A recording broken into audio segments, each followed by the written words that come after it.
Hello, everybody, and welcome to another episode of the Renegade Pop Culture Podcast. This is the second episode of the Renegade Home Theater.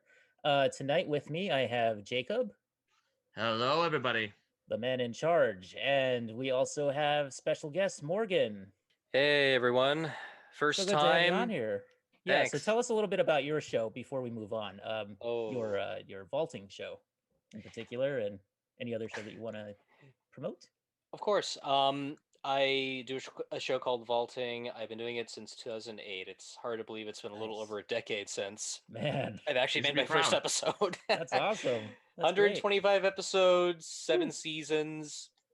What else can I say? It's been very fun. I've been uploading more episodes on YouTube just to spread name out there. So if you're interested in lesser known movies or some has been mainstream stuff, I do recommend checking out. It's a lot of fun. There's time travel, science fiction, fox squirrel characters, crazy homeless people. It's one hell of a series, probably better than Stranger Things by a long shot. No, I take it back. I do like Stranger Things. And in terms of other things I've done, I do a live stream show on Saturday nights with my good buddy James and Gus and Cody Klusner. We're known as the Drive-In Mutants. We do live riffs, contests, improv, all sorts of goodies. It's usually on Saturday nights at 11 p.m. Eastern Standard Time. Very cool. Uh, All right. We have 5 movies to cover in this episode of Home Theater. We're going to be covering Ma Rainey's Black Bottom, The Assistant, Clouds, Borat subsequent movie film, and Love and Monsters. So, Can I just mention why we're course. doing this particular one? Please It's do. because I celebrated my birthday recently. And That is correct. ooh, The happy 21st. birthday to you. Thank you. Happy birthday, Jacob. Yeah, man. and That's also because I thought that this would be a good time as ever to talk about some titles that we really want to talk about in the past, but we're never able to. Yeah, we didn't really get a chance to. Yeah. Yeah, there are a couple of these that we were just dying to talk about. Yes. Yeah, but now we got the chance to. So let's get the show on the road. All right, sounds good. Which one do you guys want to cover first? How? Let's give the birthday boy a shot here. I mean, after all, we don't want to steal the spotlight from him. Absolutely. Okay. All right. Well, What you got? well, here's one that we've been wanting to talk about practically since the beginning. It was released back in March on video on demand. Mhm. It's a film called The Assistant. Ah, was it released in March? My God. Yeah, it was a video on demand. It was shown in select theaters before. Now it's Oh. available on Hulu. Yep. So, The Assistant is about a recently hired girl at a film company in New York City that's modeled after the Weinstein Company in a lot Yeah. of unfortunate, obvious ways. It's about it's a fly on the wall look at her going through a day in an increasingly toxic environment. Okay, it's very much a film of the Me Too movement. It's very slow, very methodically paced. It is just all kind of flavors of uncomfortable. With all that said, I highly recommend it as an incredible piece of art. Do you concur, Kiona? You see why it starts off a little bit slow, and then it picks up in intensity and sort of this anxiety as you go along. I think that for me personally, it definitely is a worthwhile film to watch. It's a lot better than I expected it to be honest, and it has a lot to say about a woman's place in the industry, and also just how incredibly insensitive and cold it is to work in such an office. It's just, yeah. For me, it was just like it was anxiety on film. But I also kind of I feel for Jane, the main character, just because it's like I was, my family owned a janitorial business, so I know what it feels like to be the invisible person who's doing the work in the office, and no one really acknowledges you, and everybody kind of looks down on you. So yeah, it's an interesting film. It's definitely worth watching. Yeah, I would say yeah, the reference, actually I should also get this out of the way. I had an internship, an unpaid one, at a struggling tech company. It was like kind of a tech lab for people to learn certain gear and such. And I did kind of feel like I was a nobody in that environment. I just kind of barely contributed to it. But I didn't have the same kind of extent that she did. I mean, she is essentially just an object in this movie. She clearly is, like, and the way that she's being harassed when she delivers lunch to everybody else. They don't thank her for it. They just point out that she bought them the wrong sandwich. Yeah. Um, you know, Yeah. she they throw like crumbled up balls of paper at her to get her attention. They Yeah. have her babysit her kids. Their kids. Yeah, and the boss, even though they never explicitly say it, he is obviously a Weinstein stand-in. Obviously. Um, yeah, they're finding when she's cleaning the carpet, she finds jewelry in it, Yep.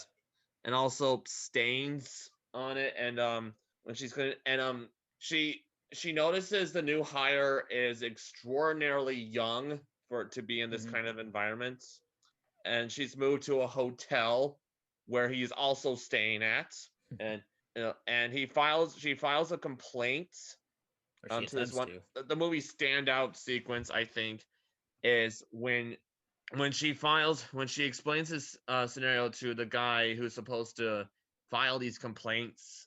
He basically berates her and accuses her of just being jealous that this other girl is in this kind of position, that she's getting more attention than she does. He says, Mhm. you're way too smart to be throwing all this away. You shouldn't. He also says, uh, Yeah, there are many veiled threats in that sequence. very veiled threats, and so Yeah. um, so I think that the guy that she goes to complain to, who's not like human resources, I'm guessing, uh, when she brings up all the concerns that she has, he basically just like, he does the veiled threats and he just kind of waves her off, and then he's, at the very end, he's like, I don't think you have anything to worry about because you're not his type. his type, So yeah. he very well knows what's going on, and he also just, rats her out to the guy so that he can just basically, ball her out over the phone. And it's just it's a crap situation to be in. And yeah, I think if I were her, I would get out of there. Yeah. Actually, before we go on, Morgan, I know you weren't able to see this, but does that sound interesting to you? I'm gonna be honest. I nearly forgot about this film in the sea of so many that came out, and for a while, when I heard about this title, for a moment, up until the broadcast, I was trying to figure out, okay, what's this movie about? But then just now that you mentioned the plot synopsis, it's like, oh yeah, I remember. This is one of those that I really wanted to check out. So, Mhm. judging from what I've heard, this is definitely one I'm gonna have to see at some point. I Yeah. did like Patrick Wilson's silent cameo. Patrick Wilson was in it. Yes, he was in it. He was the guy in the elevator that she kind of sees, and he Oh, just doesn't say a word. And yeah, they just kind of like get in the elevator and awkwardly like she tries to get out at the same time as he does, and then he's like, oh, that's okay, yeah, he doesn't say it, but he just like kind of gives her a little tap on the elbow and just like walks out first. yeah. And that's another thing I should bring up. The the best way I can describe this movie, it's basically Working Girl, but without the cheese. Working Girl's a classic. How dare you?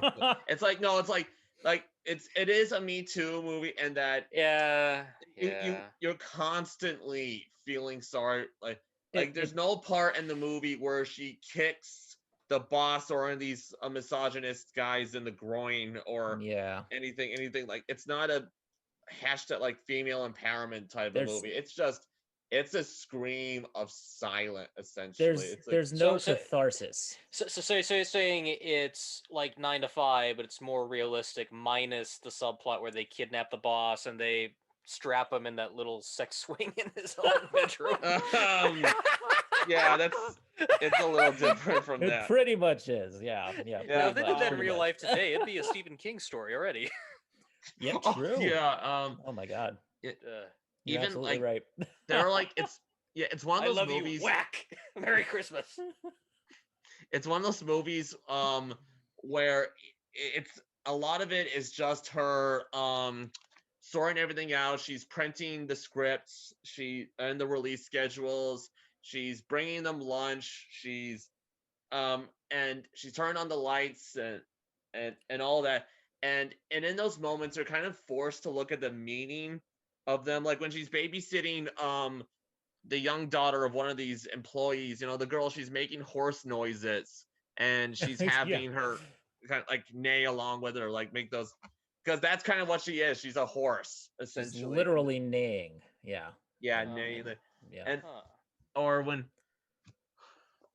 or it's to a point where even seemingly like benign comments, like when she goes to the complaint guy and he says, aren't you going to remove your coat? Like, like these seemingly, Mhm. I think it'd be more comfortable that way. It's like on the surface, that's a pretty innocent comment, but in the context of all this, it just rings like It's even just harder. passive aggression. Yeah. Like And it's straight up. I Yeah. mean, the part where she's making herself a smoothie. She has like this blender in the little kitchen, and she's making that the blender's making that loud noise. That's kind of like Mhm. her. She's trying to make herself heard in that Yeah. environment. Interesting. Yeah. Um, So I want to bring up something real quick because I'm looking at this. I'm looking at the Google page for this and the search results, and it says so. Matthew McFadden was the guy who played the HR guy, the HR jerk, and mhm. his name is Wilcock. Oh, Wilka. That's the guy's. That's the That's character's name. literally that's a perfect name for him. Yeah, yeah. Um. Julia Garner is the main actress who plays Jane in this, and this film is directed by Kitty Green, who is a documentary filmmaker actually, and it's almost documentary-esque in the way that she just presents things as they are, and just Yeah. like Jane's day as it just goes along. It's almost mundane until you get to that scene, which is pretty much the climax of the film, I think. Yeah. Um. That's yeah. This is it was kind of even though it was a hit with critics, there are audiences. Well, it seemed like at first like their comments were fair, like, oh, it's too slow or it's too Mm, boring, like whatever. But then I can't help but feel a lot of the criticism comes from the fact that it's obviously a Me Too movie. it might be. Yeah, Yeah. I don't want I to mean, more than assume that, likely. but Mm. I think that is kind of fueling Well, a large number of these complaints, even if not most of them. yeah, I would imagine that that's a segment of the audience. But I think that you're gonna also bump into a lot of people who just think it's too slow or nothing really happens, or it's like That's watching a fair. person That's going through complete. the day of an office worker's life, essentially. And that's it maybe not the maybe not something that you go to see a movie for, but at the same time, it, they're trying to make a point with this. So Yeah, I understand. it's also an hour and a half long, so at least it doesn't ask too much of your time. Yeah. It is one of those experience movies, I think. Like, it does kind of another movie remind me of kind of was Never, Rarely, Sometimes, Always. Ah, yeah. It's about it was also about girls in a misogynistic environment, and That was the one about oh, what was it was the about the girls who go to New York for an abortion. That's right. That's what it was. Yeah. Didn't So shy away from controversy in 2020. yeah, but so All The right. Assistant, yeah, it's a great artistic little movie. You should definitely check it out if it sounds at all interesting to you. Would you say the same, Kiana? Yeah, I liked it. I ended up really liking it. If for nothing else, Patrick Wilson's cameo is funny. It's funny as Mm-hmm. hell. I just thought I was like, hey, that's Ocean Master. Yeah. But anyway. So Morgan, what did you do you think you're gonna watch this movie, or do you think you're just gonna maybe just take a hard pass, move on to I'm not. something I'm not. else? I'm not. I'm not gonna take a pass at this one. I'll definitely get around to it at some point. It's Okay. not like I have no disinterest or anything. It's just there's so much I'm juggling around right now No, I in get terms of you. my show and Yeah. such. mm, But at some point, I'd love to get a load of. I'd love to see this movie because it does sound pretty interesting. It definitely could be something up my alley at best. yeah, Thought provoking. it's on Thought Hulu, provoking. so yeah, definitely check it out. So Okay. Yep. moving on to the next one. It's another movie that I think we're all going to talk about. Morgan, here's one you wanted to discuss. It's Borat subsequent movie film. Yep.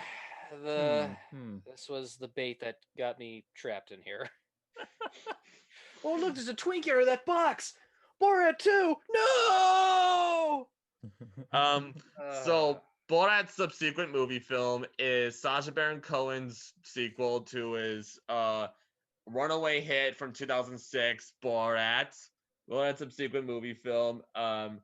He's so the premise is that Borat is in Kazakhstan again after the success of the first movie, but it's still a laughing stock. Kazakhstan is now a laughing stock because of that, and so the head of the government, because he recruits Borat to give a monkey who's also a porn star to Mike Pence.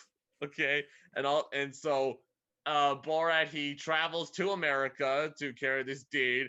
He finds out that his daughter has stolen away and has eaten the monkey. Oh And no, so, she reveals that later. He's- She reveals that later. First she's like, "Oh no, the monkey killed itself." And then later in a oh huff, yeah, she's like, yeah. "I ate the monkey, by the way." Ooh. And the move, and just like Shocking. the first one, it's Sacha Baron Cohen in character around these people, these real people who have no idea that he's just the character. Which I think at this point, given how popular Borat was, I think people would have caught on by Don't now. you think people would have And known? Yeah. Yeah. and he meets such colorful characters. He crashes the RNC, dressed as Trump, and crashes. He carries his daughter over his shoulder, says, "Hey, Michael, I got the girl."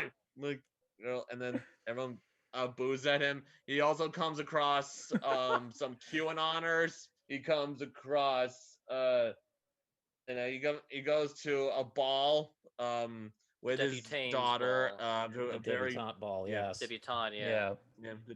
Thanks for giving me that. Thanks for correcting me that term, species 2. And it's it's basically a bunch of wacky hygiene, and all of a sudden the pandemic happens, Mhm. which makes things even more interesting. So no being around and it culminates in an interview with Rudy Giuliani that was That I think very we all know about. Yeah. that's Yeah. very revealing. Okay, okay, Yeah, I have an that entire was. essay about that that's on. scene. Oh God, Yeah. yes. Yeah. Yeah. I love this one. I love this movie. It was The- just like the first one. It was insanely unpredictable. It was amazing how like they were trying to improvise around all of these things. They're trying to. It's like when all this crazy shit happens and they make it flow cohesively. All right, that was But phenomenal. at And least they try. just like the first one, it reveals. Yeah. It Yeah. reveals so much about American culture that no actual documentary ever could. It's one of those reality is definitely stranger than fiction things, Definitely. even half fiction. So yeah, what do you think, Fiona? There are 8 credited screenwriters on this movie. Hmm. 8. I mean, you got to think about it because when they're setting up these pranks, they got to figure out, well, what's the reaction if it's Yeah. this reaction or that reaction. So obviously, they have to have certain backup plans if True, this and true. this and this happen, or that if that happened. If instead of plan B, they got to go to plan U if they Yeah. say this or that. Well, first of all, before I go on, I want to mention the actual title of the movie, which is Borat's subsequent movie film delivery of prodigious bribe to American regime for make benefit once glorious nation of Kazakhstan. There's 2 others. There's And there's Borat another Gift. one as well. Yes. Yeah. I just say the second one. Okay, for first, there are actually 3. No, there are Yes. actually 2 more. It's Yep. Borat gifted daughter to Michael Pence for make benefit diminished nation of Kazakhstan. And Morgan, want to read the last one? Borat delivery of sexy gift to Rudy Giuliani in last-ditch attempt to save Borat from execution make benefit diminished nation of Kazakhstan. Thank you very much. Yeah. I gotta like So the fact that Mike Oh, is man. spelled Mikhael Yes. because Kazakhstan. yeah. So Kazakhstan. My goodness. they're they're not too happy about the Borat character. I'm sure they're not. Except for the catchphrase. They've used the catchphrase as a tourist attraction. The very nice. They've Very that's the nice. only thing that they benefited from this movie. Everything else they just said no, keep that character away from us. We do not want anything to do with him. Yeah. Well, I will say that, my favorite thing about these movies and about Sacha Baron Cohen's his sort of prankster, the things that he does as like a prankster rather than an actor, is that he he brings out a lot of like hidden things, or like, in the reactions of people and in who he meets, there's always that element of like, you never know what you're going to get. And it's amazing to me that like you can come across, just regular people living their lives and then hear them speak, and it's just like there's just some stuff that is out there, man. Yep. Like when he and his daughter go to a baker and he has her write, the Jews will not replace us on a cake, and the Yes. baker's absolutely fine with it. Yeah. Yeah, they're like whatever. Yeah. And I really Like- loved the I swallowed the baby. Oh yeah, immediately after that, when the daughter she eats the cupcake with a baby on it. Oh my and then God. He takes her, and then Borat takes her to a crisis pregnancy center, and she said, "I have a baby and me. You have to get it." Like, no, I can't do that. It's a gift from God. And then he tells her, "I put the baby in her. Like, you're He's like, her "Well, father, and you gave her this baby." And she's well, like, well, the important thing is that we think about the baby yeah. first. The fact that it's in it, God that he brought thinks this it's life, incest, yeah. and I was just like, oh man. And another Morgan, before we hear your opinion, another standout scene is when enjoy your last few minutes on Earth while you still can. okay. And so no, Yeah, I don't want to say serious, too much about it serious. because I want Morgan to have his time here. So yeah. yeah. In seriousness. So he after he heard the horrible truth on Facebook that the Holocaust, Kazakhstan's greatest triumph, never happened. Okay, he goes to a synagogue in the most incredibly anti-Semitic disguise ever, with a long nose, devil horns, and a Bat wings. puppet, a like little Chernobog from Fantasia. It's a marionettes on it, and a real Jewish. Okay, as you know, Sacha Baron Cohen, he informed the woman that he was talking to of this joke. It was a Holocaust survivor. Mm-hmm. So that's the main standout, is that was one where he did great character. Yeah, it's another I'm example sure of this scene alone is how these two boards are just like the only thing you can, anyone, no matter what your thoughts on these movies, all you can say watching it is, oh my God. It is they are the most oh my God movies of all time, I think. It's like, wow, they're really going there. Yeah. Okay, so Morgan, what are your thoughts? Okay. Deep breath. I'm gonna be calm as I can here. First off, this is not the worst mockumentary of 2020. I'm gonna say that right on the line. I don't think it's the worst movie of last year. No. There has been worse, like Death to 2020. For I don't reasons. know, I kind of like that one. Well, it was okay, and then they went to the George Floyd stuff, and it got a little. Oh, true. Yeah, you're right like, about that. I mean, if you're gonna make a comedy out of tragedy, at be least careful. Exactly. Be Be careful. subtle. Yeah, that was a little bit weird. You can make cracks. You can make cracks about the Titanic, but you can't make cracks about the survivors or the people that died on the Titanic. Right. So I rewatched Borat 1 before said movie came out, and it's okay. There's parts of it that hold up. There's still parts of it that feel like, oh wow, I can't believe people like this exist. That came out in 2006, I believe it was. I think it was like maybe in high school when that came around, if I recall correctly. But that was just like the biggest thing going. And then as the years went by, I just kept thinking of the repercussions of the other people that were part of this and part of that. some of the sane people that were like, "Oh wow, we didn't know this was a documentary," because it's true. There's people from foreign countries that come over and they'd actually do like little documentaries or research, see what different countries are like. Well, Mhm. thanks to that, that's going to be a little more conspicuous. So then you have the copycats and things like that. And uh, Sacha Baron Cohen, he's an amazing actor. He's a very intriguing actor. When you see him in a very small role, he gives it his 110%. I'm looking at stuff like Sweeney Todd when he played Pirelli, Les Miserables, Masters of the House, and the policeman in Hugo, and he really gives it his 10%.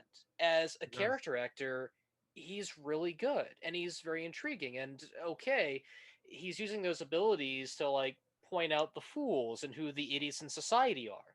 Mhm. And I think for me, the shock value just sort of diminished over the years because there's been so much stuff going on in the news.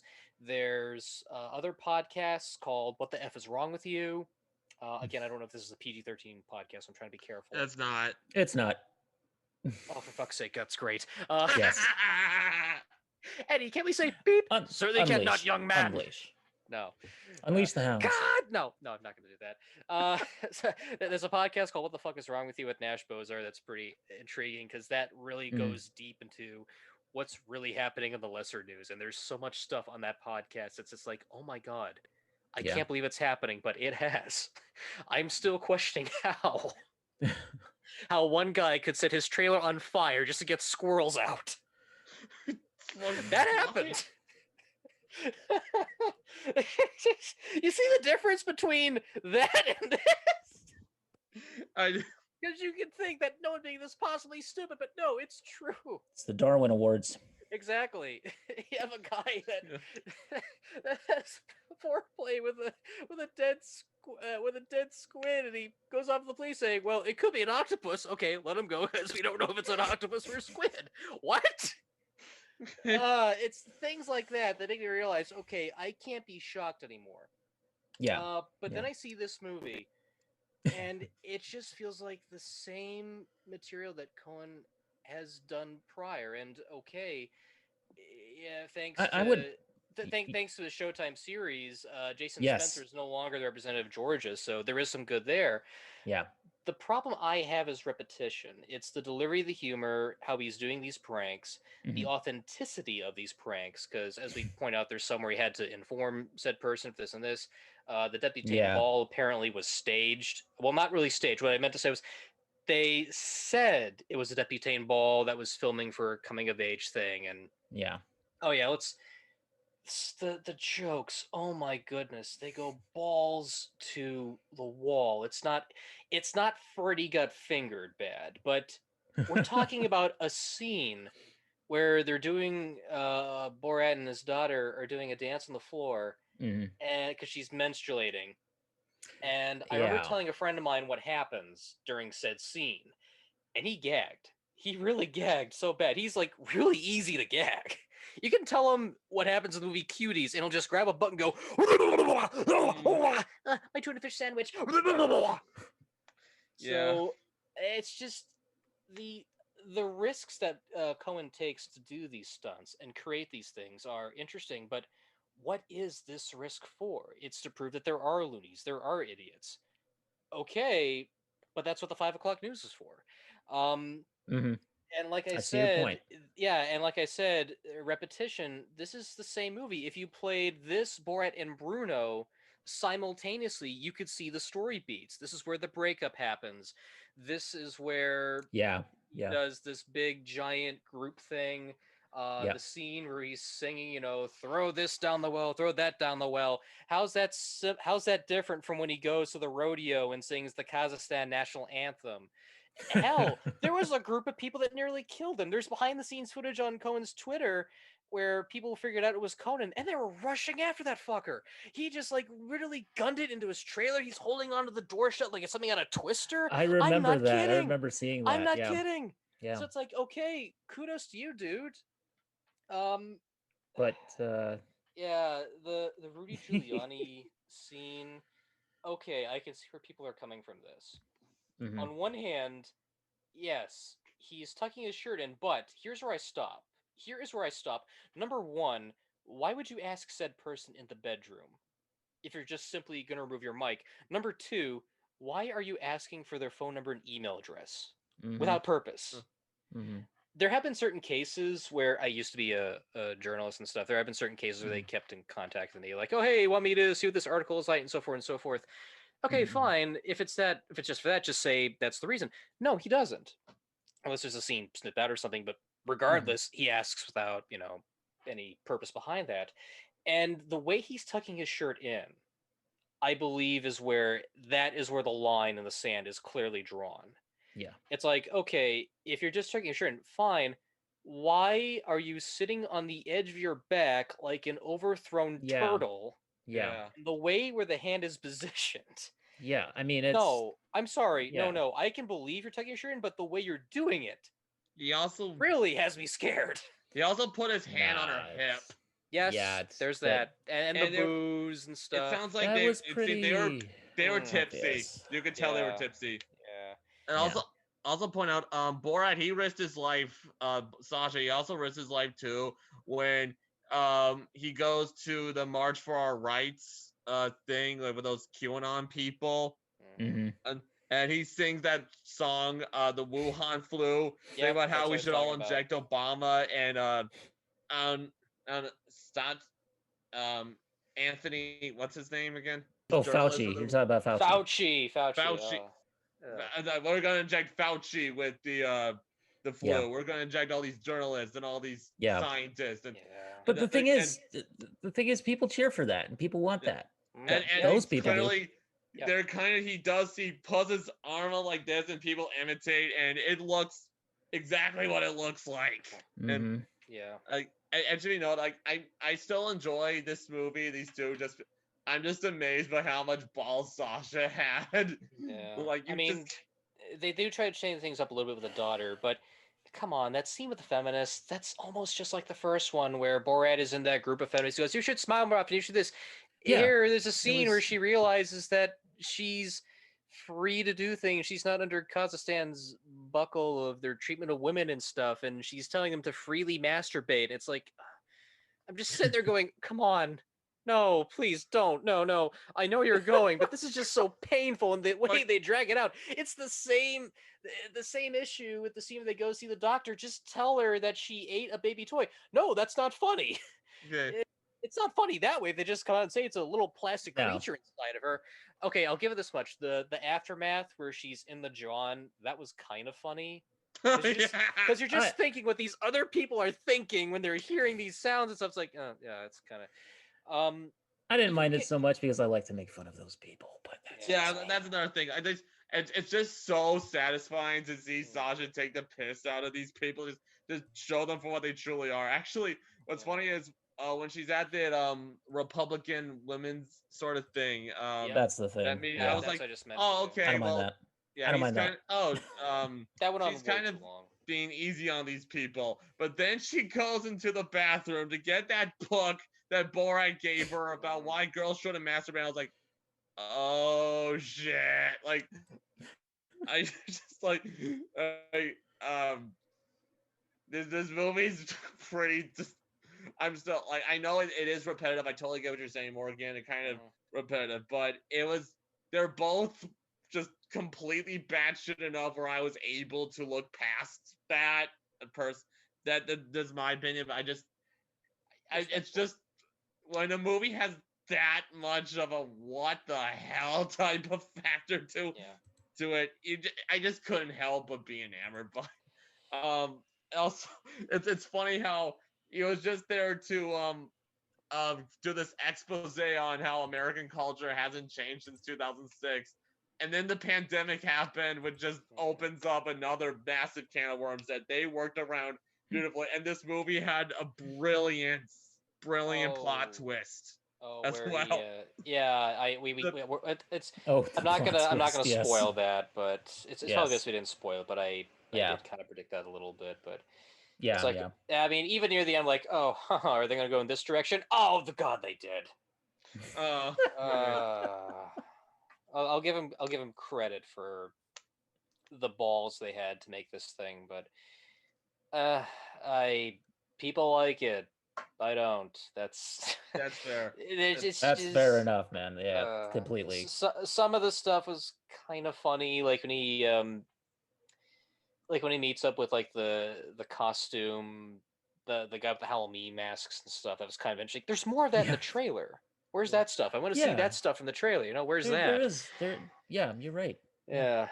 Well, I watched both Borat 1 and 2 back to back, and let me tell you, I was a little bit like, okay, I think I've had my fill of it Mm, towards the end, Yeah. but overall I would say that I liked it. yeah. You know, like I said, I enjoy irony, Yeah. so. At the time when I saw it, I'm just like, really? Do we need another thing to tell me that 2020 sucks? And then with the way the elections turned out, I'm looking back at this movie going, maybe there was some good that came out of this after all. Yeah. But my opinion clearly remains because Mhm, mhm, it does try to do different things in different scenarios, but I don't think it was enough for me to mhm. say this is worth checking out. If you're a fan of Borat, That's that's fair enough. fine. Completely. Um, on my Richter scale, I'd say maybe 1 out of 5 stars. That's as generous as I can go with this film. Mm, fair. Okay. That's totally. It's I Now, was zero actually afraid. stars is bad grandpa. Don't get me started. All right, but I will. But anyways, shoot, it's on. Actually, as I gotta say, I was kind of hesitant to watch this movie before the election because I didn't want to jinx it. I didn't want, like, I was afraid that, oh, that this, if I watch this, that that's me, that Trump would win. But thankfully, so now, actually, I think I watched it January 20th, just a few days ago, the Mm. day that Biden was sworn in. So yeah, I think I could watch that at ease. All right. I do kind of wish that Sasha was able to do a scene when they were storming the Capitol. That would have been funny. Oh No, Lord. no, no, God, no, no, no, no, Ooh. no, no, no, honey, no, no. P.S. If you want to see a true Borat 3, go watch Orange Pranks on YouTube. But no, no, honey, no, Okay. no, no, no, All right. no. I'm just saying, like, wow, what if he was Look, able you to? could you could It's make okay. jokes about Fred Flintstone and his water buffalo crew going to the Capitol, but making jokes about that. Sorry, Okay, fine, that's fair about enough. It's Everest. We on. can't blow up right there. Yeah, Borat. Okay, Borat 2. It's on Amazon Prime. Check it out if Mm, you want to. Okay. all right.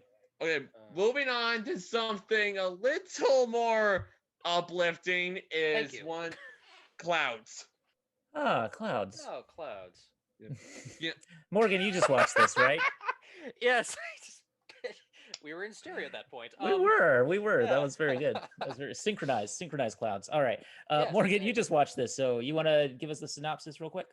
Oh man, this is a biographical drama based on the true story of Zach Sobek. I apologize if I pronounce his name wrong.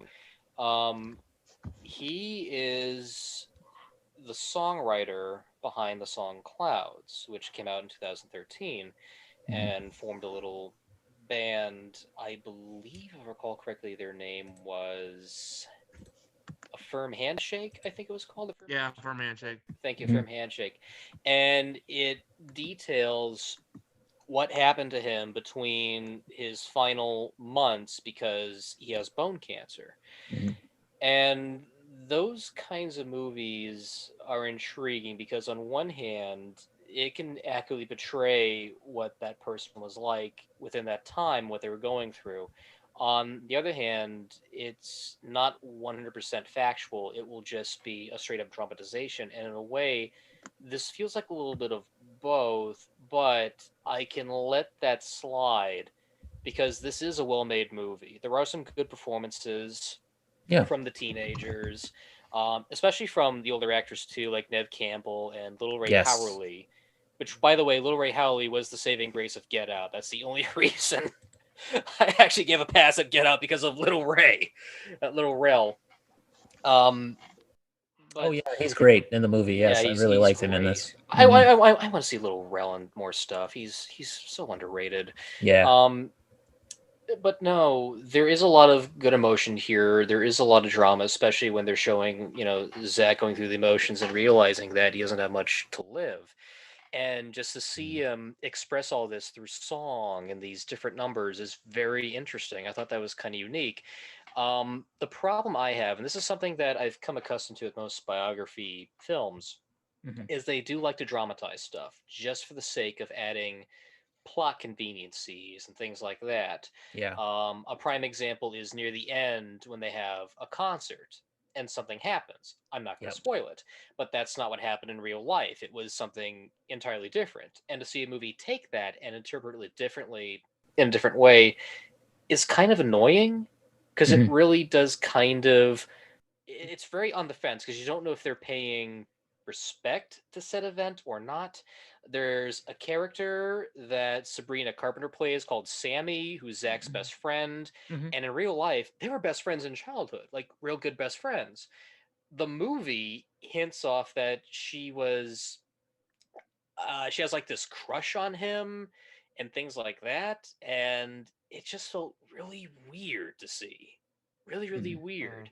So to see that and then look at the after and look, okay, how does this match up? It just felt kind of awkward, especially how the film delivers it, because we don't need this three-way triangle like something out of Not Midsummer Night's Dream. It just seems a little too much. not to mention that Um, they didn't do anything with that really in the movie. exactly. So In it other just No, words, yeah. it didn't go Morgan, you're anywhere saying with it. it's. Yeah. In other words, Morgan, you're saying it's a little manipulative. I wouldn't say manipulative. A better example of manipulation is what's a biopic that really pissed me off outside of Wired? Patch Adams. Yeah, I knew you were gonna say that. That's the easiest example I can think of right now because I've Hmm. been avoiding bad biopics like the plague as best as I can. Yeah. My favorite is Man on the Moon. I know there's moments of Man on the Moon where it does feel a little manipulative, but at least there's a genuineness to it, especially at the beginning when they address in Man on the Moon that it's obviously a fictionalized Hmm. telling. Hmm. So at least that helps it a little bit. If you address it, it's a fictionalized film, that's fine. If you're doing something that says based on a true story, that's where you're really gonna find yourself really in the middle of the fence. Buddy, another good example. Um, about Gertrude. Oh, what's the gorilla that was taken in by the lady that had the dogs and stuff like that. A lot of the stuff depicted in Buddy. Buddy, yeah, with the gorilla. A lot of the stuff that happened in the film was not very accurate considering Hmm. it was following two stories of different gorillas and mixing them together. I'm totally not kidding. Uh, the stuff with Madison is a man. I pronounce if I mispronounce these names, I do Hmm. apologize. Um, Madison's character Amy is Zach's girlfriend. That was there were moments where it was kind of interesting, like when he Hmm. realizes he has a terminal illness Yeah. and he meets up with her again in the hallway and he's afraid to see her because he had to go to the hospital. He didn't want to, but he was forced Yeah.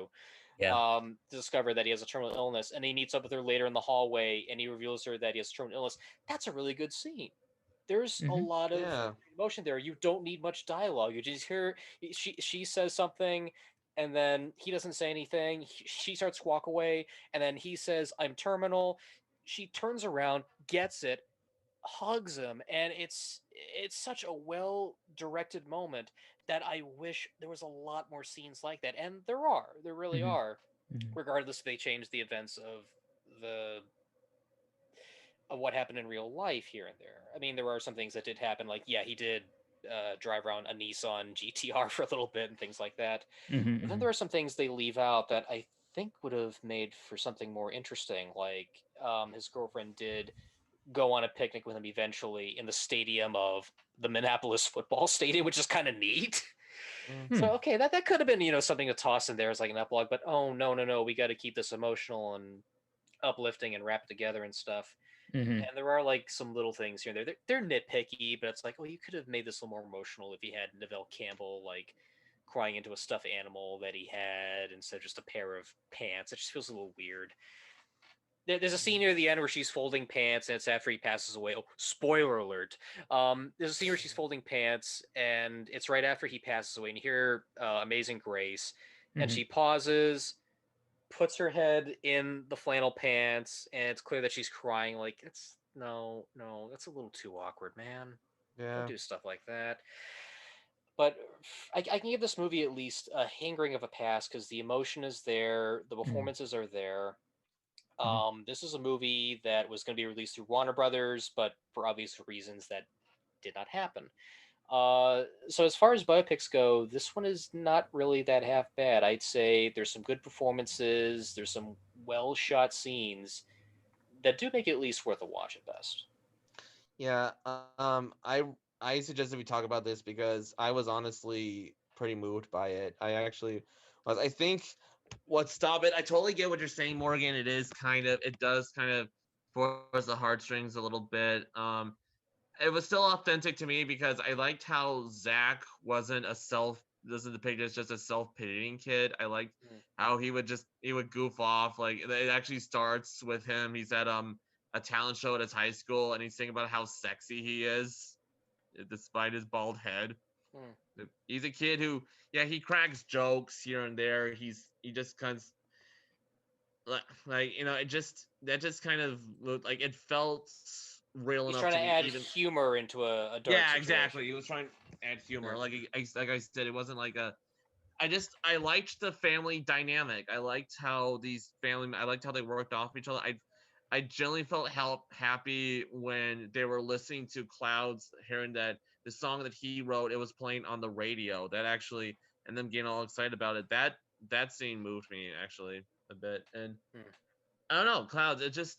I just enjoyed it for its overall optimistic spirit. Like I mentioned, when me and Michael were talking about White Lie, I described that movie as the anti-Clouds, just because that was about a person who fakes cancer for charity, so to profit Monetary off of gain. people's Yeah. donations. Yeah, donations to her.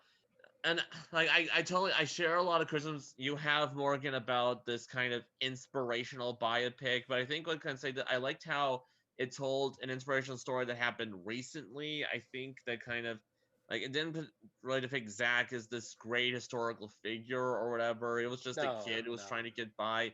It just moved. I just think the story itself was moving enough that he was a kid who didn't have a lot, who lived his life to the fullest and like in those Mm. full years, and that was able, it was able to circumvent any parts where I would normally roll my eyes at, like kind of. And I don't know, I don't, again, I totally understand, but I just, and as talking to someone who almost lost a friend of his to cancer, all right, Oh a close yeah, friend of his, yeah. that kind of added an extra layer to it personally for me. I, I respect it. I really do. I think in terms of to compare, you remember A Beautiful Day in the Neighborhood with Tom Hanks? Yeah, Yes. I love would that. probably put this movie on the same level as that one. It's not saying this is a historical figure. No, this is someone that wanted to make a difference, no matter how Yeah. big or small. That's probably the best way to compliment this movie. That's actually a pretty big compliment in my opinion. Yeah. Yeah, So yeah. what did you think? I liked it. I thought it was good. I thought the performances were great. I thought I didn't expect much from it, and it ended up being, yeah, ended up being pretty inspirational, I would say. Hmm.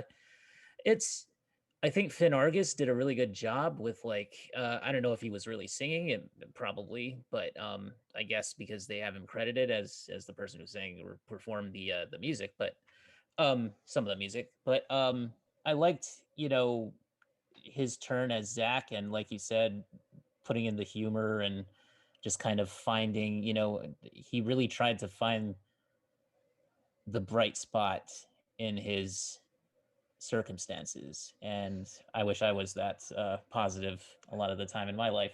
Um, like you said, Morgan, I really liked the more seasoned actors in this: Nev Campbell, Tom Everett Hmm. Scott, Little Rel Howery. He was Yeah, excellent in my he's opinion. He just great. really stole every scene he was in.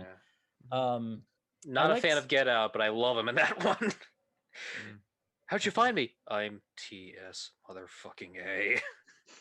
Or about the scene where what's her name tries to get him the same way he is, like, oh, I got you. Like, okay, you're a great comic relief there, Hey, man. that's neither here or there though. But But yeah, I thought Madison Iseman or Iceman was really good.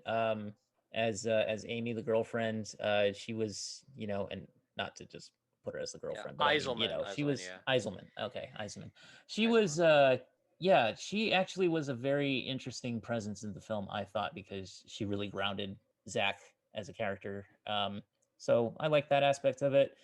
I like Sabrina Carpenter, so I thought she did a really good job in this. Yeah, that relationship that Sammy has with Zach in the movie. For the most part, I really enjoyed it. And then they did that thing where they kind of didn't follow up on that. I wish that they had, or I wish that they had showed them kind Yeah. of coming to terms with that. But because you drop a bomb like that in a scene and then don't do anything with it. It's just Well, like, even then, there's that scene later on where he goes to visit her, and they yeah, start getting intimate, and he realizes, no, this is not possible. And he just guns it out the door. mhm, That scene could have been handled better, it like could have been. way, way, way better. Like instead, he like dials back a little bit and soft dialogue says, I can't, and maybe she gets it. And they just embrace each other in a hug and they cry. That's a better idea instead of just gunning it out the door. Mhm. Yeah. Um, I should notice. It should be noted. It's directed by this movie by Justin Baldoni, mhm. Oh who yes, he played he actually the. worked. He Oh, had I a see the small part. role in the House Bunny. Oh, Hmm. actually, oddly enough, he actually worked with Zach for a documentary about terminally ill kids, I think. And Mm. Oh. I think this this is based on a memoir by Zach's mother, Mhm, actually mhm. the real Laura Sobiek, and you can tell it does have like you can really tell it is authentic, and that these people they just valued Zach that much. Like Sure. it shines through. I think another thing that kind of where this was more watchable for me than another soapy melodrama type of thing was that like it was it was authentic in that sense that you could just tell they just really want to respect Zach's memory. And Yeah. I even when was, yeah. and actually it's so close. The crutches that Finn Argus uses to walk in this movie, those are actually Zach's Oh, I crutches. didn't know that. Oh Yeah. wow. And Wow. yeah, so and it even ends when it shows that real photograph when they're all together for a group photo and they Yeah, see the Z and the the Z. clouds and Yeah, Yeah, and they uh, show the footage too, that and they was show neat. like the picture too. That was So very cool. Yeah. yeah. uh, Um, I yeah. I will say one more thing about that relationship in the movie, such as it was presented of Zach and Sammy. I think that I think that in a way, I mean, I'm glad that they didn't go too far, like Smallville with it. Love triangle kind of thing with it. I Smallville, 10 years of my life turned into the worst. But I mean, like, Yeah. I'm glad that they didn't go too much in that direction. But I'm glad that they still remain friends and all that because I think that that's probably what happened in real life. Yeah, yeah. But yeah, it just it felt like they were trying to lead us to something there, and then it just didn't really happen. So it I No, will was give it you was guys a strange scene. But I will say that I did enjoy the movie overall, and I think they did a good job of presenting Zach's life. And now I know about him, which is um, something that I didn't before. So no. yeah. it's cool. I will give you guys this. It may have worked better as a documentary, but then again, I think you can say that about most biopics of inspirational people. Like, Yeah. inevitably, you're gonna make some dramatic um, Yeah, I mean, changes have to it. Yeah. yeah, But you can make a movie but out of it. Sure. Yeah. your They. mileage may vary when it comes to like how which scenes feel authentic and which don't. Right. Yeah, I mean, they did the same thing with William Hartnell as the first Doctor in Adventure in Space and Time. Mhm, mhm. All right. So yeah, final words on that one. See it Um, or don't see it. See it. I'd say yeah, I'd say definitely see it. It's on Disney Plus. It's a nice little fic despite Mhm. some of the nitpicks, which are just relatively minor in comparison. If you like motivational, influential biopics, I'd say this one's definitely worth checking out. Mhm. I'd Okay. say the same thing as well. Yeah, me too. Definitely see it if you guys have a chance. All right. Moving on. Jacob, what do you want to cover next? Well, these next two movies, I think we'd all agree we have equally positive thoughts about these. First one is Love and Monsters. I don't know. I was a little less positive about it at first. Love and monsters, that's the way it is. Cthulhu, did you eat the Cheetos again? That's my thought when I heard that. Right. I immediately thought of Married with Children. Right. And then I read the plot, and I'm like, oh, it's less of that. Much less of that. I will Okay. say that my one criticism that I have for this movie is I'm getting a little tired of the, self-effacing, ironic hero who's going through the apocalypse and stuff. I know there's a reason behind this, but in the movie, Yeah. but I mean, I'm getting a little bit tired of the fact that, every single thing that I come across, I'm going to crack some self-effacing joke and be ironic and be sarcastic and just be snarky about it because I'm basically Buffy. Yeah, I did get Zombieland vibes from this. And Zombieland, exactly. Yeah, that's the thing. I'm getting a little tired of it because Zombieland did it better, in my opinion. The first one. Okay, so the premise is that okay, so the Earth wasn't destroyed by an asteroid, which I thought was really clever, but it was actually the missiles that were aimed at the meteor. It was like the chemicals Who's in that charge of resulted Earth from defense? Michael all Bay. these animals. I was gonna say the same thing. Yeah. Instead of shooting at Bruce Willis and a girl, let's just shoot a bunch of missiles at an asteroid. Sorry, Jacob. Okay, go ahead. Oh no, there's geodes! Radioactive geodes! You think when those fuckers rain down on Earth, they're not gonna slice one in half like a penny getting dropped off a building? Yeah. By the way, why would you put oil drillers on an asteroid? We can just put astronauts to drill into the asteroid. Because it would not make an interesting movie. Yeah, when Ben Affleck pointed that out to my... Or be the fuel for an Aerosmith #1 rated song. Okay, so... The asteroid. So the world is plagued by man-eating animals and mutated animals, and it focuses on Joel, a guy from Fairfield, California, who was separated by his girlfriend, and his parents were killed, and so the world is divided into colonies, all right, and he's just kind of going by. He doesn't really contribute that much, but he remembers his girl Amy, with one eye and two E's, all right, and he decides that he's going to trek out to save her, to kind of meet with her, and along the way he comes across a dog named Boy, whose owner was killed. He comes across Michael Rooker and some kid, and it's about him finding discovering his self-worth and valuing the relationships that he has forged ever since shit hit the fan. So, I enjoyed this movie. It was a lot of fun. Actually, Morgan, why don't we turn to you? Yes, because I think I have more positive words to say about this film, honestly. No offense. It's interesting because actually this was a spec script done by Brian DeFell, who did stuff like The Babysitter and Underwater, which I've not seen, to be honest. So I have no idea how those movies compare to this one. Well, then again, maybe The Babysitter, because I've seen trailers of it. And the idea was that he wanted to do something along the lines of, say, an apocalyptic road movie like Mad Max or Zombieland, but have like a John Hughes-esque love story to it. And there are some moments that do have a John Hughes feel to it that I thought were very genuine and sweet, like when he meets that abandoned robot midway through the movie. Mavis. Yeah, that was a well done. I'm like, no, don't do that to the robot. Come on. Yeah. It's like, robot's gotta go. See, that didn't affect me at all. That didn't affect me at all. Maybe I just have a heart of stone. I don't know. Wow. It didn't affect me at all. Wait to read my novel, buddy. I'll be falling in tears by chapter 18. I didn't know that I went to the sibling.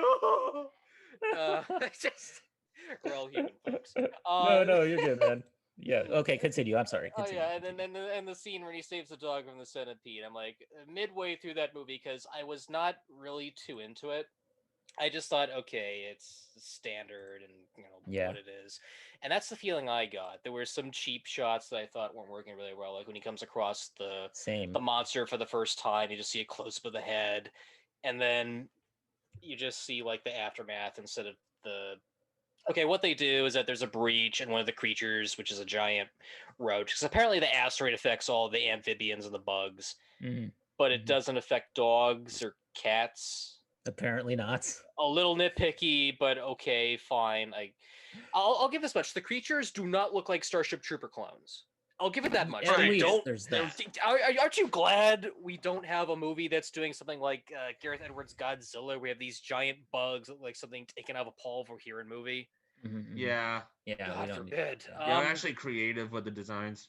At least they look animalistic and I love anatomically Starship Troopers, correct. but yes, keep going, keep going. Starship Troopers is good. I have a soft spot for It that was movie. good, but I mean, it was Yeah, just yeah, like, yeah, I know what you're saying though. If yeah, they redid that as the yeah. monster design, it would just be like, why do you need Exactly. to do that? No, this is something that's more of a cross between the creature designs have a cross between, say, a Ray Harryhausen kind of Yeah, design, and if it was like, Definitely. and if it was like something off of Peter Jackson's King Kong, like the spider pit sequence, yeah, where it's like, yeah, it looks like a spider, but you can clearly see there's like a crab little creature on top of the body with like these little mandibles and stuff. It's like, okay, I can kind of yes, live with yes, that, yeah. so I'm fine with that.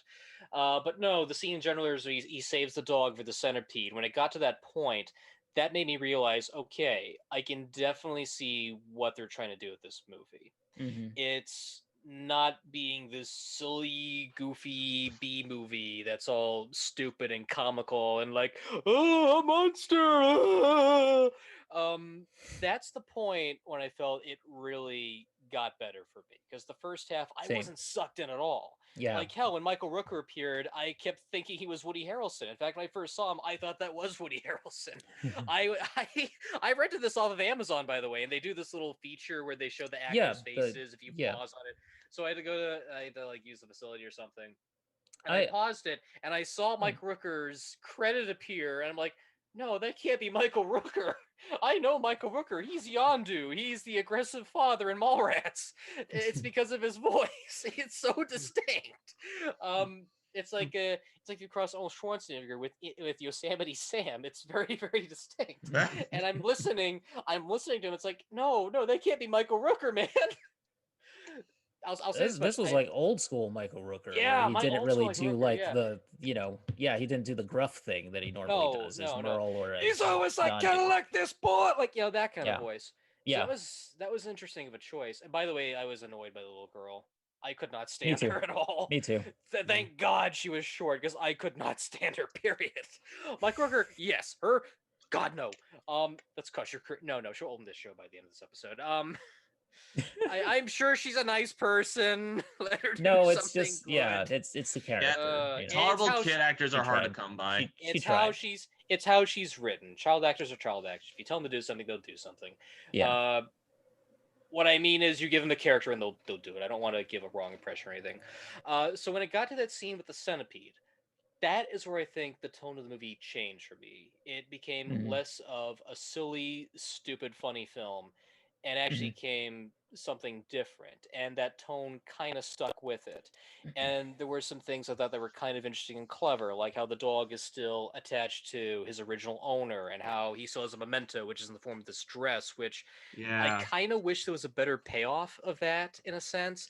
But I do kind of like where they went with that, especially later at the end when he goes back to save Joel there. Joel, my mistake. Joel. I'm sorry, whenever I hear that name, I just think of Mystery Science Zero 3000. I can't. See, I think Last of Us. That's what I think of. So I was like, Oh, I've never seen Last of Us. the whole time. Well, I mean the game. So I was thinking of the yeah. game Last of Us, and then I was thinking of like Fallout because everybody's in a yeah. bunker. So Look, everyone, it's Joel. yeah. Joel, just such a casual name. I love it. Yeah. I know. Yeah. Yeah, my guilty is Dave. That's a simple name to use for when I write books. But no, and then later when Boy goes back to meet up with Joel, he doesn't have the dress anymore. So I thought, okay, that's kind of interesting, seeing how he has a change of stuff. Yeah, I wasn't expecting the dog to have any development. No, at all. And then when it gets to the stuff with the colony he goes into near the end, that's where it almost fell apart for me, because it's like, okay, you got half an hour left. How are you going to save this film? And they have this reveal and that reveal, and they have a last minute bad guy at the end, which Captain Australia. Yeah, Captain Boomerang. I thought it was Liam Hemsworth Captain at Boomerang. first. I thought it was Liam Hemsworth too. I was like, is that one of the Oh. Hemsworths? I can't give it away because people are probably gonna watch. The movie's $30 million. It doesn't look that bad. I mean, you look at Yeah. Krampus, and that was made for Not bad. 25 million. So it's not. So it shows the less the budget, the more creative you can be with this kind of thing, and that's yeah. Where was I? So that last half hour really makes or breaks it, and I liked how they had this Ray Harryhausen style ending with the giant crab. That was kind of like something out of Mysterious Island. Even though there were some setups that were kind of stupid, like you could tell what's a good one or a bad one just by the eyes and personality. Oh, apparently there's other people on this planet that are evil just by what they do. Oh, sure, I'm expecting millions of miles in the ocean. There's Dennis Hopper as the deacon riding the Exxon Valdez, trying to find fucking dry land. There's an octopus just trudging the thing. Faster, faster! Where were we going to try land? Where was it? Oh man! If we had gotten a sudden posthumous appearance of Dennis Hopper, I think I would have liked this movie a lot more. It would have been anyway. awesome, just him with the eye patch and everything. Yeah, it turns out that he shot off that this movie was actually shot before he died. Oh my goodness! Or maybe have Kevin Costner be. That would be interesting. Kevin Costner's the villain instead. Oh, he's the villain. Oh yeah, that's the sequel. There you very go. meta casting. Yeah. He's a muto. I love quoting Waterworld. Can you tell? Of course, man. Waterworld, classic bad cinema. Okay. Yeah. Bad cinema. Yes, we do. I took that over the Postman, but no. Definitely. One good thing I like about this movie, last thing, because everything else is kind of hit and miss. I like the world building. I mean, okay, it's a giant post-apocalyptic. Are you sick and tired of seeing those desert-looking apocalyptic futures where Very it's all much sand and rusty and brown? This one's more green. There's Terminator Salvation. Terminator Salvation's like, okay, we have a perfect future war scenario, but let's just make it a freaking desert. Exactly. Yeah. It's metal and chrome, and it's just so dull. Here, it's a forest. It's a jungle. And as someone who lives in a very forest kind of area, I thought that was an interesting take. You see all this vegetation, all this growth everywhere. And that was something that I have not seen in a long time since Robot Holocaust. That's the only example I can think of off the top of my head. Just seeing all this fresh vegetation, all these sort of things. So there are some elements of this movie I do especially like. I like the John Hughesy moments. There's some stuff that I do like when he meets up with his girl at the end, and how that goes, because it's like this little back and forth thing where you don't know if they're gonna meet together or hit it off, and there's a big reveal, and it felt like such a heavy moment. It's like, oh my god, but it dug up a pretty good plot hole, which I didn't think about. I can't spoil it. I liked this movie, but I don't think it's an instant classic like, say, Ghostbusters or The Last Starfighter. This is going to be more of a cult classic. It's going to be one of those movies where an older generation is going to pick up on it, and they'll find things about it that are kind of unique and interesting.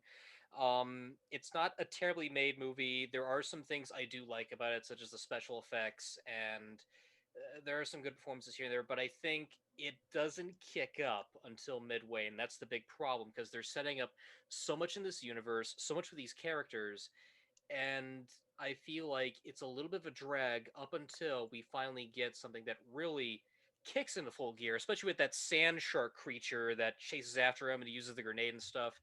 And there are some scenes that don't really work, like the reason why he breaks up with a dog at one point.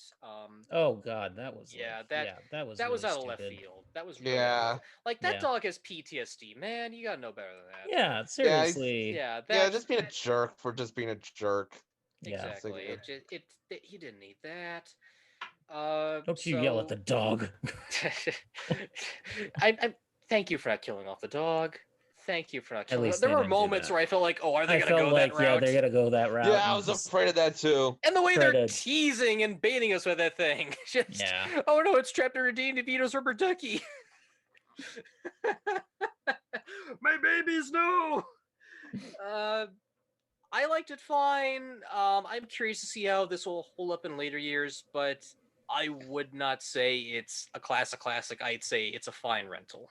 Yeah, Yeah. it's a fun movie. It's a fun popcorn flick. Yeah. Don't expect to have your life changed by it. No. But it's a good 90 minutes. Just get out. It's on video on demand. Mm-hmm. Yeah, it's Life Force, but with a heart. Yeah. The only difference is that Life Force has vampire alien zombies, which are cool. Yeah, so just get a And they couple of guys. explode when they get hungry. Yeah, just do like a live stream with some guys. Get some Yeah, drinks. that And would be just, Yeah, cool. yeah. yeah, Yeah. just what it We should could have do a that. reasonably good time. Just don't expect Yeah. that much more out of it. No. If nothing else, Michael Rooker's in it. That's always a plus. At Yep. best. And So- Jessica Henwick is the best thing in Iron Fist, so Mm. yeah. And by the way, what the The hell clue is is up with good. that sequel bait at the end? Right? Oh Yeah. yeah. But I Unless think- they do a sequel, which wouldn't surprise me, but if they're not, okay, I guess they're adding it on a joke because some comedies have that thing called the button where they end it off on a one-liner and go, Yeah. like here's an example. Home Alone. Originally they were gonna end it with Macaulay Culkin, the dad going, "What did you do this whole entire time?" And Macaulay Culkin going, "Oh, just hanging around." Credits. Chris Columbus fought for that ending to show Marley, the neighbor across the street, reconciling with his son. Yeah. That's the heart of the movie. Mm. So if he didn't have his way, it would have ended on that stupid one-liner. I want you in my room. Yeah. Yeah. No. It would have ended a little earlier before that. So. Yeah. So yeah, I would say it got better for me too. Towards like you said, Morgan, exactly at the same point that you were saying, it Yeah. got better for me as well. So at least it didn't end badly. But I will say that I will say that for me it was just like nothing that I haven't seen before. So I would give it like a moderate recommendation and just say, yeah, just rent it. Don't buy it. There's worse. There's much worse out there. Totally much worse. Yeah. Yeah, Assassin 32 AD, where they try to save Jesus by means of Back to the Future. That exists. That came out last year. No, This exists. no. It exists. No. I am not kidding. We should cover that. No, I'm kidding. There all is right. worse. There is Jacob, far, let's far worse. are we done with this one? You want to move on?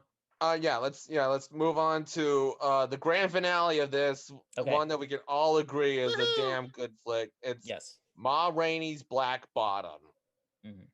directed by George C. Wolfe, and it is notable for being the final film with the late great Chadwick Boseman.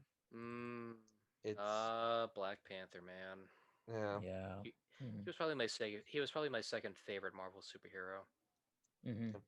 Um Who's your first Marvel favorite? Cinematic Universe superhero. Who's your first favorite out of the MCU? it- Rocky so- Raccoon yeah, Perfect. and Groot. I can't live without those two. I love them, man. All right, Jacob, you want to? Yeah. Okay, take us through it. Okay, so Ma Rainey's Black Bottom, it's based off a play by August Wilson. It follows the iconic singer Ma Rainey in 1920s Chicago as she is recording her next album, and this session leads to discussions um about jazz music in that time period, what it meant for black representation back then. It's a very cynical view of race back in the day. It's not nearly as uplifting as the trailers may have given you the impression of. It's a Far very more realistic. revealing, Yeah. very um very tragic, very and just and it is all worth it if nothing else but just to see Chadwick just hitting it right out of the park in his last movie. Mm-hmm. It's incredible acting piece. It's very well written. It's moving in all the right ways and also heartbreaking in all the right ways. It's a good one. Okay, so Kiona, what are your thoughts? Oh man, I love this movie. It is one of my favorites of 2020. I think not just Chadwick. I mean, not to minimize what Chadwick did in this movie because he is amazing in this movie. I almost want to nominate him twice for Academy Awards for this for The Mm. Five Bloods and for this. Um, but the whole entire cast in this movie just delivers like these emotional, powerful, utterly just gut-wrenching performances. Viola Davis is Oh fan yeah. freaking tastic in this movie. She she just knocks it out of the park, and how she transforms herself in terms of how she moves and how she responds to people and interacts with people is just amazing. She's great. And by the way, a perfect choice to play Amanda Waller. I know that she was stuck in Suicide Squad, but I mean, seriously, if they ever continue her character in the DCEU, they need to bring her back as Amanda Waller. She's great. He's gonna be in the I end of think she's Suicide Squad, so there's that. yeah, okay, so there's that. Okay, awesome. You know, Oh, Viola Davis. Yes, Viola yes, Davis, yeah. yes. You were a little Coleman, crackly there, so I heard something else. I'm like, wait, I'm what does sorry. he mean? Who's Viola Amanda Davis. Wallace? I don't know who this Amanda Wallace is. Amanda Waller, she's the character in Suicide Squad Oh that yeah. Viola Davis plays. Oh, okay. So I was hearing this right. Little comic book thing there. My fault. Yes, a little comic book film that probably no one remembers too well. Again, I liked it because I like bad cinema. Okay, moving on. It was okay. There's a guy named Coleman Domingo who plays Cutler in this, who I think is just an incredible actor, and I think he really did a great job in this film as well, Mhm. kind of playing opposite Chadwick, and their interactions with each other, especially at the point where it becomes like, don't insult my god, and Chadwick just comes back with like this huge like soliloquy about how basically, your god failed me. Mm. I Yeah, think it if I is recall correctly, that character who Coleman yeah, plays, he's going to be in Candyman, which is coming out later in the year. yeah. Uh, He's a great actor, and a very mm. very consummate performer, I think. um there's a guy named Glenn Turman who played Toledo, who was the pianist of the group, and I think he has one of the best speeches in the film, where he talks about he kind of, he kind of frames race as, like he uses the A metaphor of food. stew, a A stew. stew, yes. Yes. And that, to me, just the way that they come out of Levy's Chadwick's speech about what happened to his mother, and then they just Oh yeah. immediately kind of just go into Toledo's explanation of the stew, and just that whole speech there, it just really strikes me every time I see this movie. Like, it makes me sit up in my chair if I'm doing something else, if I'm like, checking my email or what have you. That speech just captures my attention.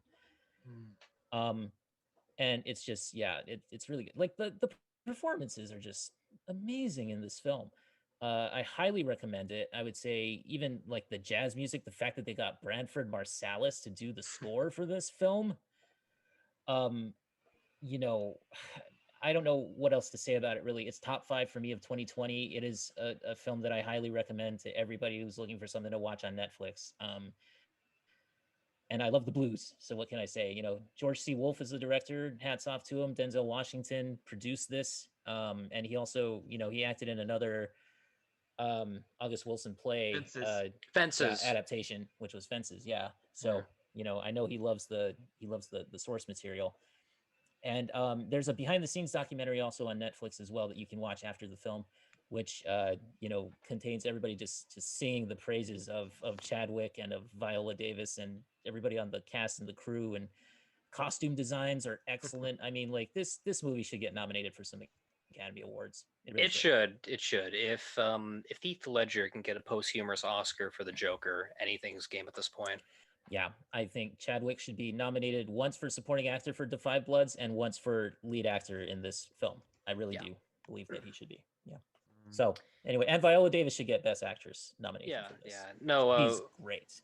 No. Watching this movie, it was very powerful and it was very interesting because I had no idea what to expect. I didn't know it was based off of a play. I didn't know too much. I was briefly looking at some history information about Yeah. Ma Rainey, Yes. and I was unaware that she was the first uh, black artist to do recordings. I thought that was actually very Yes. intriguing. And then when I found out this was a play, it was a little more interesting because it was Yes. structured just like a play. It reminded me of It those. really was. Yeah, it reminded me of things like Death of a Salesman or 12 Angry Men. It's just Yes. this one moment You're building to a certain boiling point, you're and in a that boiling room. point Yeah. bursts. Yeah, you're And in it's a room with really all these characters, and that's it. yeah, it's laid back. It's a character-driven story. It's not really something where a plot is driving it. No, it's these characters. That's what makes it interesting. They're rehearsing, they're getting ready for this, one moment, and Mhm. you just see the tension and their theologies and their ideas pour out. Mhm. Chadwick Boseman is really good in this film. It's a shame we lost him. It is such a tragedy. And if anything, this movie proves he's just incredible. Yeah. Just the way you see his character build at first, there's so many layers to his Yes. character, Levy, because he's cocky, and then you see his ambition. He's afraid of what happened in the past, and he's still Mhm. holding on to this hope because he has written song. He thinks he's gonna make it big, and when you see the payoff of that, it's so crushing. But at the same time, it's like, yeah, you kind of deserve it, but at the same time, you just feel so awful because that was the truth back then. That's what Yeah. pretty much happened. When he Um, bursts through the door, and then there's nothing yeah, there but a wall. and he's just trying to see what's going on. It's That's just the wall. That's a really good moment. yeah. When he's giving his big speech about God's basically abandoned him and he doesn't believe he's all powerful, he just doesn't care about him.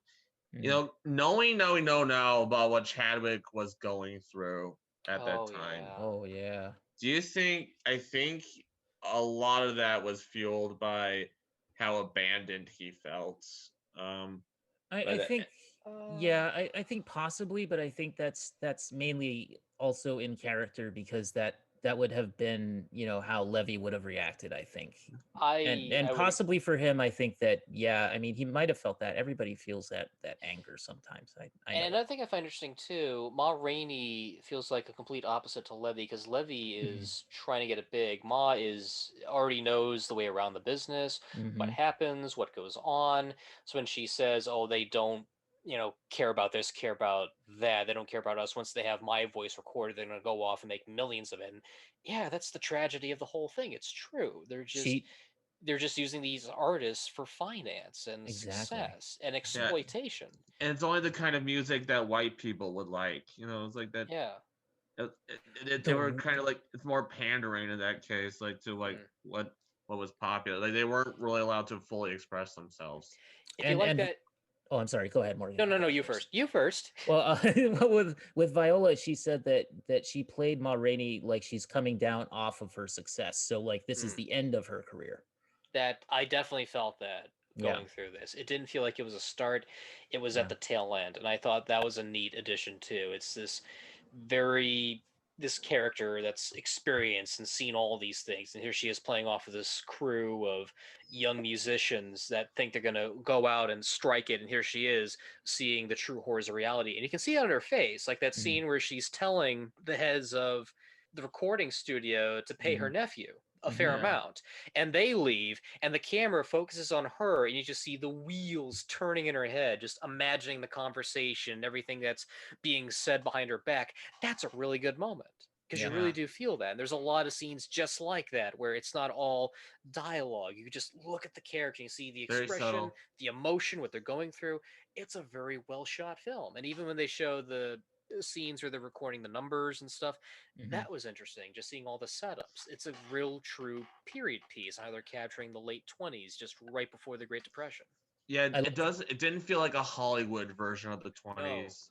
no. right, right. It's like one version, and yeah, you do also see her human side, like because her nephew actually has a really bad stutter at Hmm. first, and Yeah. Hmm. Hmm. and it is kind of like she's always constantly trying to give him a shot, even if they had to re-record all these, they had to throw out all these records because he keeps starting until finally they got it, and then they find out that he wasn't properly plugged in.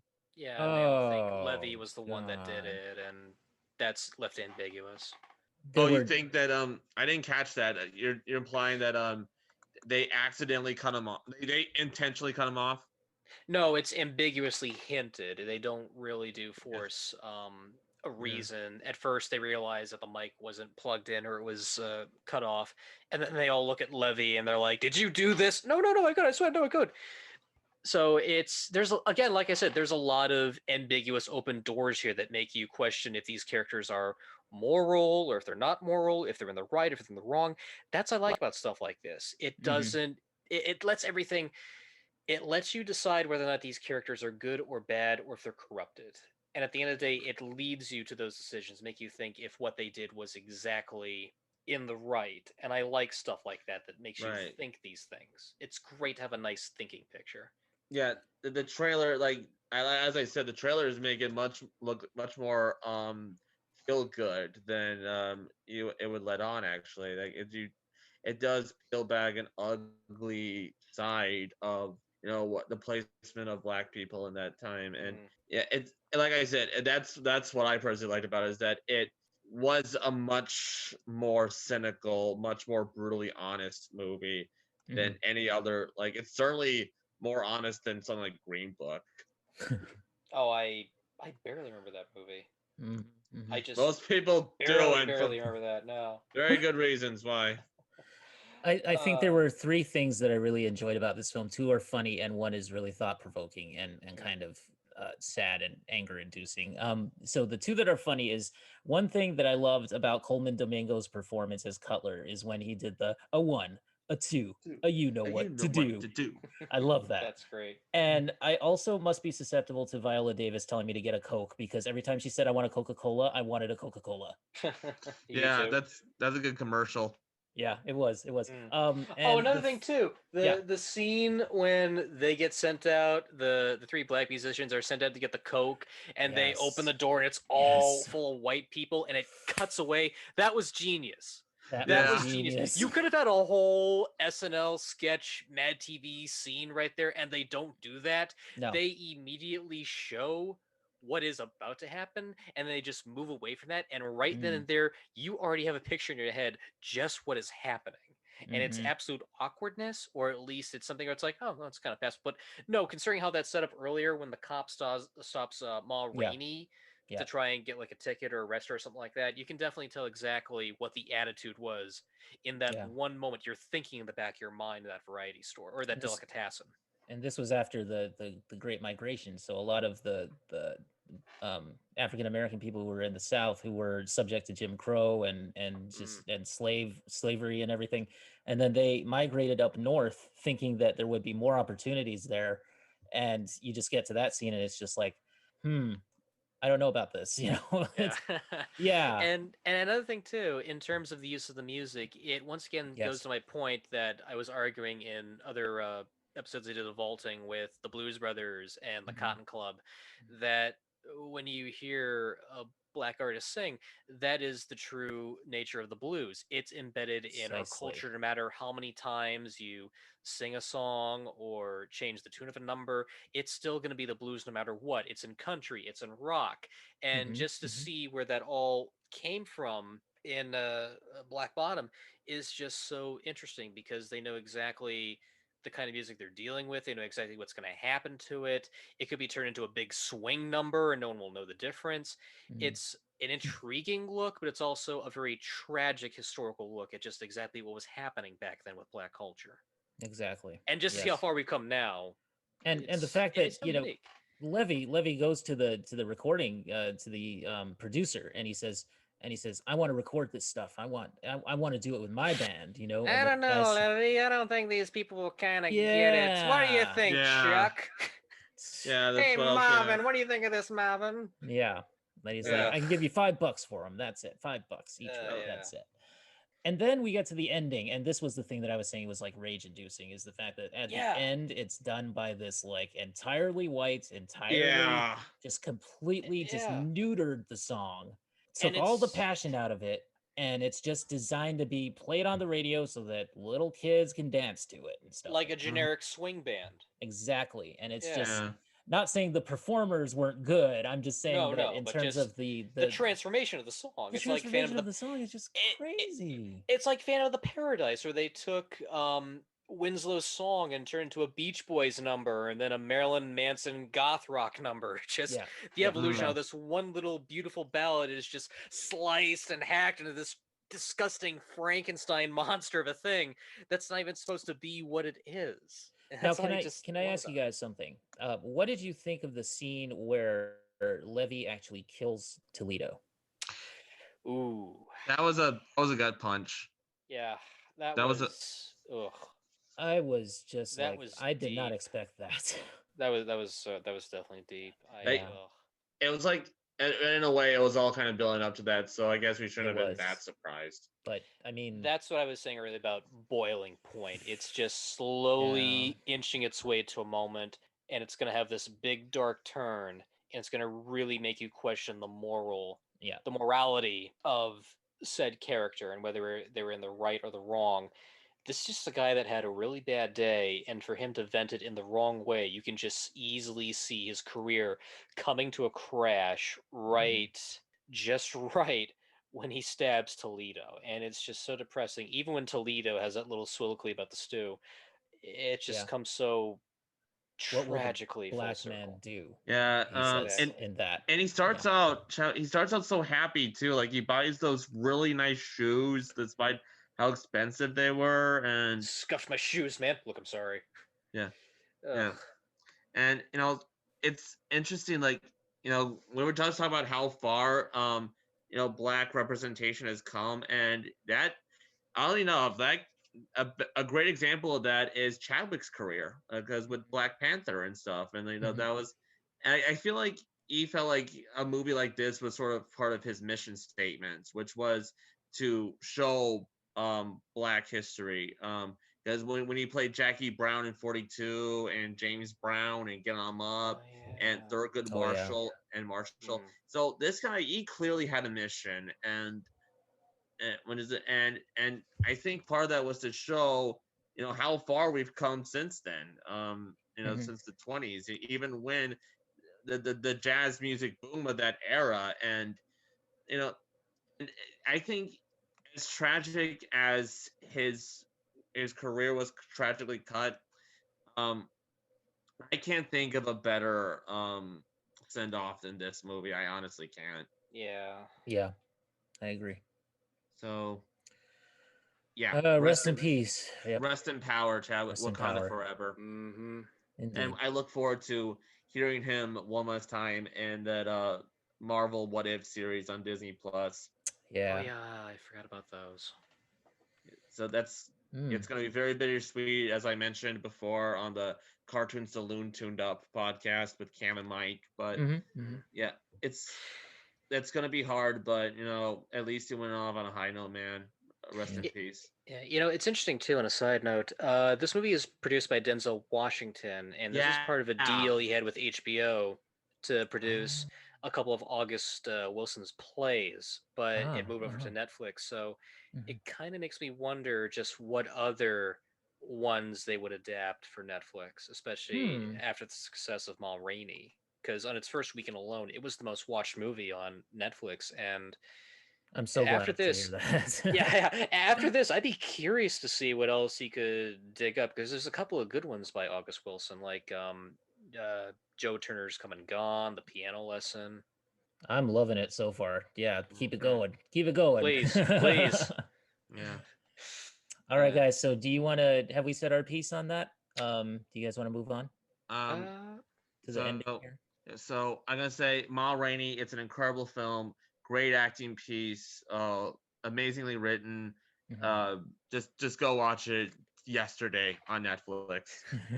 it's one of the best of 2020, hands down. It's quintessentially it is the kind of movie we expect good performances, good character pieces. It's just all around an amazing job. That's all I can say about it. And if this doesn't win any Golden Globes or Oscars, you're going to be hearing a gallon of swear words hovering over Lake Michigan. I am not And kidding. I'll be hearing them better because I actually live in Michigan. There you go. Now the Christmas story reference makes even more sense than ever before. Yeah. Seriously, it's a great movie.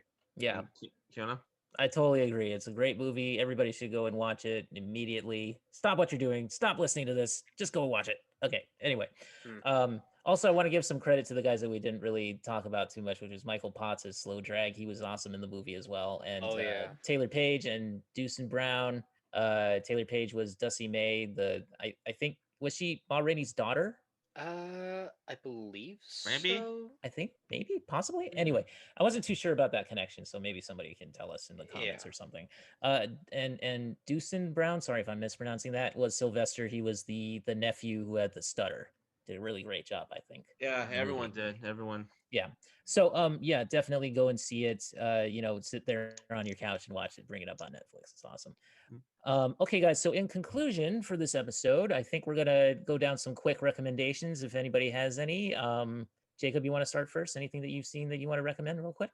Uh, not really. I can't think of any movies that I've just literally have just seen. Okay. Morgan, any recommendations you have real quick? I guess in terms of a side recommendation, I might have brought up this before, but considering the pattern that we've had today, I'd say for all of you folks that are tuning in, definitely check out Francis Ford Coppola's The Cotton Club, the Encore edition. This is a feature film back in 1984 that did not do very, very well. It was Robert Evans' baby that was supposed to be a historical feature film on the Cotton Club, the performers, the people that ran it. And years later, actually about a year or two ago, Coppola gave out this all new edit of the movie with extended musical numbers and in some additional bits here and there that I personally feel do strengthen the movie beautifully in terms of mirroring um, a lot that was going on back then between not only the mafia crowd but also the black artists who performed at the Cotton Club. It's a very interesting movie. There's some great performances from Richard Gere, Fred Gwynne, Gregory Hines, and his brother, who do some amazing tap dance sequences in this movie. I highly recommend checking it out. Awesome. There's a subplot involving a biracial character that's kind of interesting, and I wish there was a little more of that. And if you want some fun, there's Nicolas Cage doing Nicolas Cage. That's the best way to say it. It's Nicolas Cage as Nicolas Cage. Fred Gwynne as Herman Munster is paired with Bob Hoskins. Why would you not want to see that? It's awesome. great. Yeah, no, sounds that's really a great good, scene. man. It's a great scene involving a watch. That's great. Never seen it. Yeah, check it out. I'd say go watch the Encore edition. It's if you like Ma Rainey's Black Bottom, that's my supplement to go off of that. It's a very beautifully made movie. It's a shame it didn't do well in its first run, but it has a decent cult following at best. Yeah. Okay, And- very cool. Any recommendations? Yes, I am actually going to recommend a couple of left field ones. I know that Cam and Mike were talking about it on Renegade Animation, the previous episode. Batman Soul of the Dragon. If you like 70s infused martial arts, 70s funk music soundtracks in your Batman animated shows, give it a watch because it's got some fun. Plus Lady Shiva and Bronze Tiger and like a whole bunch of characters that are lesser known but still awesome. King Snake, for God's sake, makes an appearance.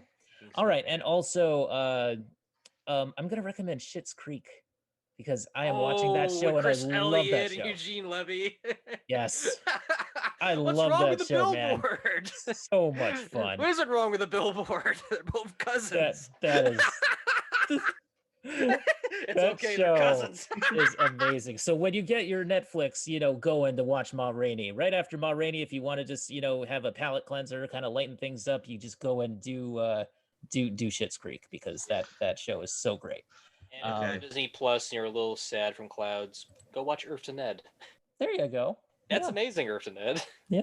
It's funny, of all the Muppet related projects or Jim Henson Company related projects, between that and Muppets Now, it's Earth to Ned that's more fascinating. And it's kind of sad in comparison.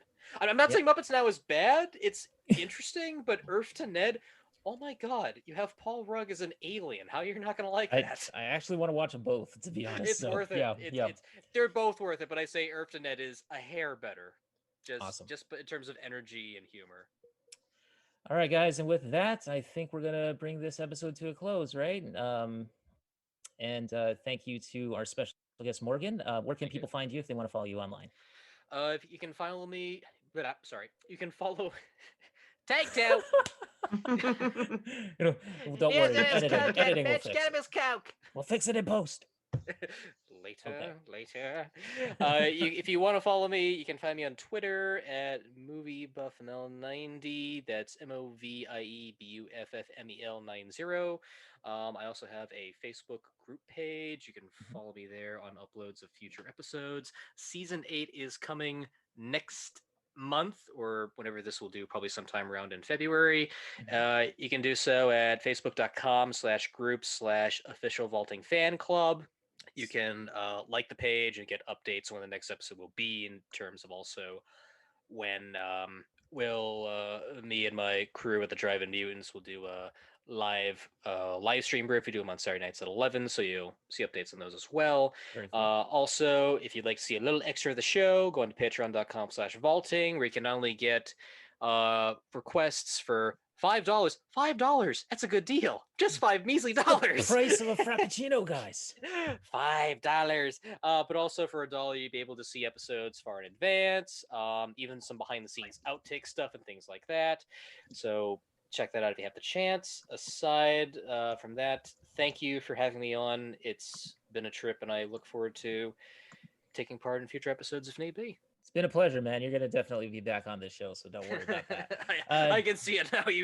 I see you jangling the handcuffs in the background. You don't need to put those down. I told you to put the glass in the other way, Marty.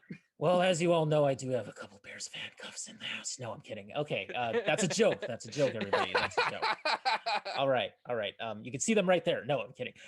Jacob, where can everybody find you online? You can find me on Twitter and Facebook. Jacob Crable, KREHBIEL on Twitter and Facebook. I'm also a part of the Renegade Pop Culture Facebook group. Oh, I have a curse. My grandmother. It's the witchy poo laugh and mispronouncing words and phrases and names. Okay. All right. Fiona, where can we find you guys? Yeah. Well, you can find me on renegadepopculture.com. That's where we have show notes. That's where we have the episodes. We also have articles and all kinds of fun stuff. Recently retooled the website so it's easier to find older content. So hopefully you guys are enjoying that. You can also find us at the Facebook group, which is facebook.com/group/RPC42. I am on Instagram at Neoplasmic24. Also on Twitter and Facebook, our official pages are at Ren Pop Culture. No Stimpy, just Ren. All right, guys. Yeah, I know. Stimpy got left out. Sorry, Stimpy, you idiot. Okay, anyway. Poor Stimpy. Poor Stimpy. Yeah, we love Stimpy. Yeah. It's okay. All right, guys. So we will talk to you later on the next episode of Home Theater. This is going to be coming out when, Jacob? When are we planning the next one? We're planning the next one around in a couple of weeks, I believe. Yeah, we're actually going around February 5th in time for Earwig and the Witch, the new Ghibli movie. Also, guys, go watch WandaVision. It's pretty awesome. Oh yeah, WandaVision. I recommend WandaVision. All right, there you go. Okay, guys, we will see you guys on the next Home Theater episode, and also we will have Morgan back for that one, hopefully. All right, peace out, everybody. Bye. Bye.